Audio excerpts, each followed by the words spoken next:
بسم اللہ الرحمن الرحیم۔ السلام علیکم ورحمۃ اللہ وبرکاتہ۔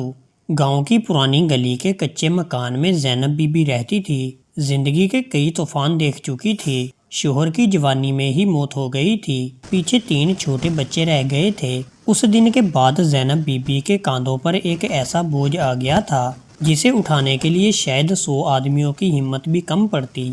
وہ دن رات محنت کرتی، کبھی کسی کے گھر جھاڑو دیتی، کبھی کھیتوں میں مزدوری کرتی، کبھی کپڑے سی کر پیسہ کماتی۔ پیروں میں چھالے، ہاتھوں پر چھالے، چہرے پر جھریاں، مگر لبوں پر ہمیشہ صبر کی مسکراہٹ ہوتی۔ وہ اپنے بچوں کو بھوکا نہیں دیکھ سکتی تھی، اس لیے خود بھوکی رہ لیتی مگر بچوں کو نوالا دے کر خوش ہو جاتی۔ سال گزرتے گئے، بچوں نے پڑھائی میں ترقی کی، ماں نے اپنا پیٹ کاٹ کر ان کو تعلیم دلوائی۔ وہ رات کو چراغ کے نیچے بیٹھ کر ان کے کپڑوں پر سیون لگاتی اور صبح اسکول کے خرچے کے لیے پیسے تیار رکھتی۔ ایک ایک کر کے بچے بڑے ہوئے، تعلیم مکمل کی اور نوکریاں حاصل کر لیں۔ زینب بی بی کے دل کو سکون ملا کہ اب اس کی محنت رائے گاہ نہیں گئی۔ پھر وقت آیا شادیوں کا۔ ماں نے اپنی چادر بیچ کر جہیز بنایا، اپنی چوڑیاں بیچ کر ولیمے کے اخراجات اٹھائے۔ جب کسی نے کہا بہو کے بغیر گھر نہیں بنتا تو ماں نے خوشی خوشی بیٹوں کی شادی کر دی۔ لیکن شادی کے بعد منظر بدلنے لگا۔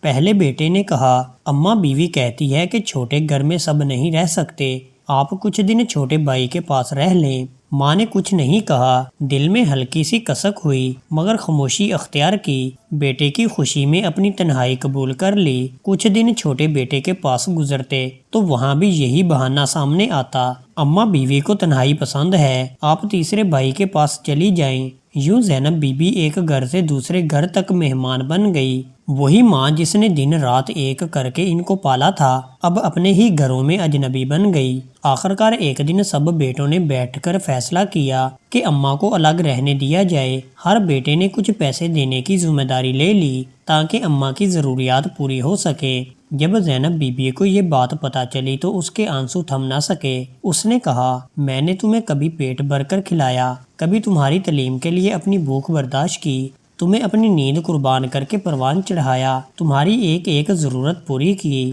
اور آج تم سب کو میری سانسیں بوجھ لگنے لگیں۔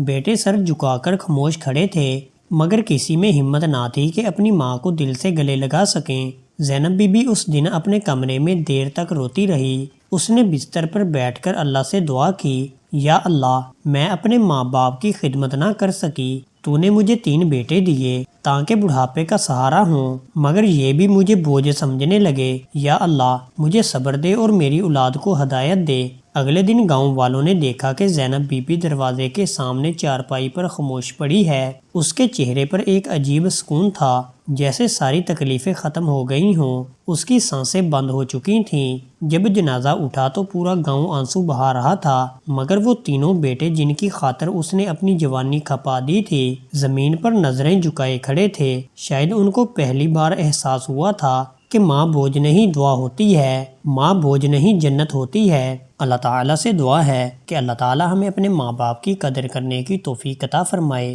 آمین یا رب العالمین۔